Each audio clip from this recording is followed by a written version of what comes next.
नमस्कार, मेरा नाम डॉक्टर दर्शित शाह है। मैं टाटा मेमोरियल हॉस्पिटल मुंबई में असिस्टेंट प्रोफ़ेसर हूँ। आज हम लोग बात करेंगे लंग कैंसर के बारे में, स्पेशली मेटास्टेटिक लंग कैंसर के बारे में, यानी कि जो लंग कैंसर है जो फैला हुआ है, यानी कि स्टेज 4 कैंसर है। सबसे पहले क्या हम लोग डायग्नोस कैसे करते हैं?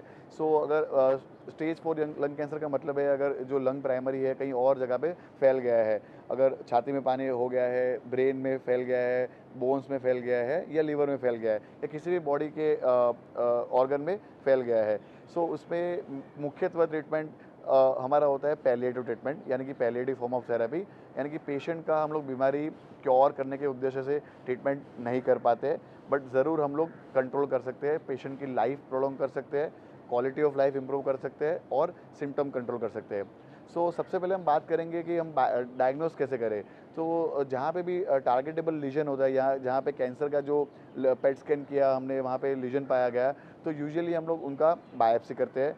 बायोप्सी के बाद उसमें रिपोर्ट आता है लंग कैंसर है, उसमें भी विभिन्न प्रकार के कैंसर होते हैं, एडिनोकार्सिनोमा है, स्मॉल सेल है, स्क्वेमस सेल कार्सिनोमा है, तो वो हम लोग उसको सब क्लासीफाई करते हैं। उसके बाद आती है टारगेटेबल थेरेपी के बाद। लंग कैंसर के ट्रीटमेंट में मुख्यतः 3 प्रकार के ट्रीटमेंट ऑप्शंस अवेलेबल होते हैं। एक होता है टारगेटेबल थेरेपी, दूसरा होता है कीमोथेरेपी एंड तीसरा होता है कीमो प्लस इम्यूनोथेरेपी। ये तीनों जो ट्रीटमेंट ऑप्शन मुख्यतः लंग कैंसर में होते हैं, एडिनो और स्क्वेमस सेल की बात करें तो। हम लोग अगर बायोप्सी रिपोर्ट आता है उसके ऊपर हम लोग स्पेशल टेस्ट करते हैं, जिसको हम लोग बोलते हैं नेक्स्ट जनरेशन सीक्वेंसिंग, यानी कि एनजीएस टेस्टिंग।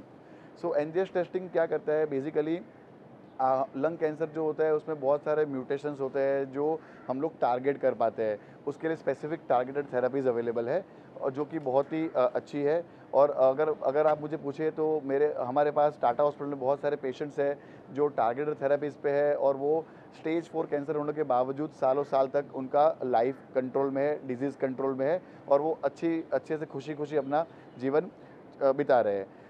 एनजीएस टेस्टिंग करने के बाद हमें ये मालूम पड़ता है कि क्या पेशेंट को हम टारगेटेड थेरेपी ऑफ़र करेंगे, कीमोथेरेपी ऑफ़र करेंगे या कीमो प्लस इम्यूनो ऑफ़र करेंगे। आज मैं बात करूँगा आपसे इम्यूनोथेरेपी के बारे में।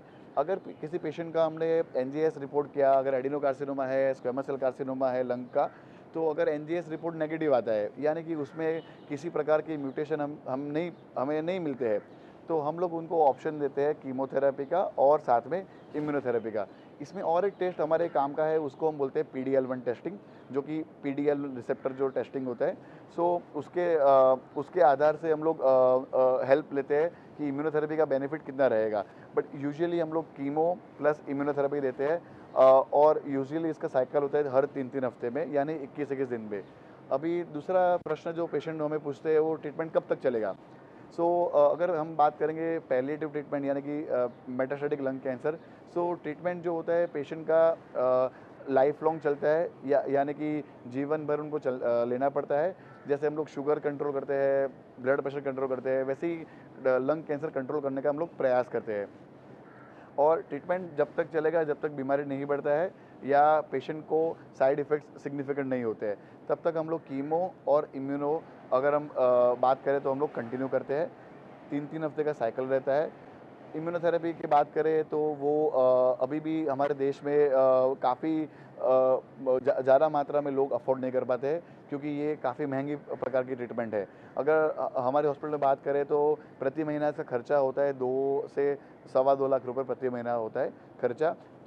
मुख्यतः 95% पेशेंट जो होते हैं वो अफ़ोर्ड नहीं कर पाते हैं। बट अगर पेशेंट अफ़ोर्ड कर पा रहे हैं तो कीमो और इम्यूनो, अगर मॉलिक्यूलर नेगेटिव पेशेंट्स है, बहुत ही अच्छी फॉर्म ऑफ थेरेपी है। और उसमें दूसरा सवाल होता है कि क्या फ़ायदा है इम्यूनो का। अगर हम बात करें कि नंबर्स की, तो अगर मान लो स्टेज 4 लंग कैंसर पेशेंट है और अगर उनका एनजीएस रिपोर्ट नेगेटिव आया है, कीमोथेरेपी देने से जो मीडियन सर्वाइवल बोलते हैं वो तकरीबन 8 महीने से 1 साल तक रहता है। अगर हम लोगों ने उसमें इम्यूनोथेरेपी ऐड किया, तो उसमें जो ड्यूरेशन है वो हम लोग 8 महीने से 10 महीने से और उससे भी ज़्यादा हम लोग प्रोलॉन्ग कर सकते हैं पीडीएल1 स्टेटस के ऊपर से। सो ये एडवांटेज है, बट मैं दोबारा ये बताना चाहूँगा, ये इम्यूनोथेरेपी है वो काफ़ी कॉस्टली है, बेनिफिट डेफिनेटली है, काफ़ी सर्टेन है, काफ़ी प्रूवन है, बट ये कॉस्ट जो फैक्टर है वो हमारे लिए बहुत चिंता का विषय है और भविष्य में हो सकता है कि कॉस्ट गवर्नमेंट ऑफ इंडिया के माध्यम से और बाकी सब एनजीओज़ के माध्यम से कम हो पाए। दूसरा हम लोग बात करेंगे साइड इफ़ेक्ट्स के बारे में। सो यूजुअली इम्यूनोथेरेपी होता है वो यूजुअली अच्छा टॉलरेट करते हैं पेशेंट, साइड इफ़ेक्ट्स मुख्यत्व नहीं होता है अगर हम कीमोथेरेपी से तुलना करें तो।